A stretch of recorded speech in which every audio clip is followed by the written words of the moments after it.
Kasongo, yeah. I beg, which kind of phone you sell for me? Better for I give you. Which phone be this? Which one better phone? You sell phone for me, I go out, I charge and you know what? Everything is black. I beg, take I don't want it again. Give me my money! Give me my money! Give me my money! I say give me my money! You don't see this guy? He sell phone for me, I reach house, you know what? Beg for what? Beg for what? Give me my money! Shey me I dey this street, you no fit follow me talk say you need phone. Go dey buy manduku phone from someone.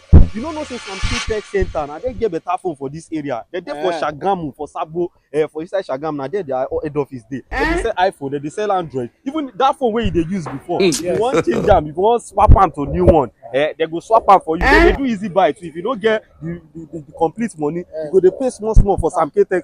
Samke na him be the best. You don finish with this guy. When you come meet me, I carry you go to store. Abeg, give me my money! Abeg, no shout for here again. The security dey. Dog dey my house. Mule, ti don J no ni. Listen, It's J on the mix. hello neighbor. Why go Lagos?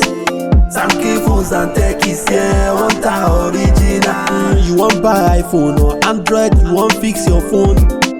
We dey sell laptop and phones, accessories, see plenty for here.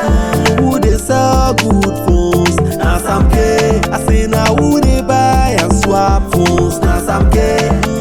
Who go fix your phone well? Na Samke. Our head office dey for Sabo, Shagamu, Ogun State.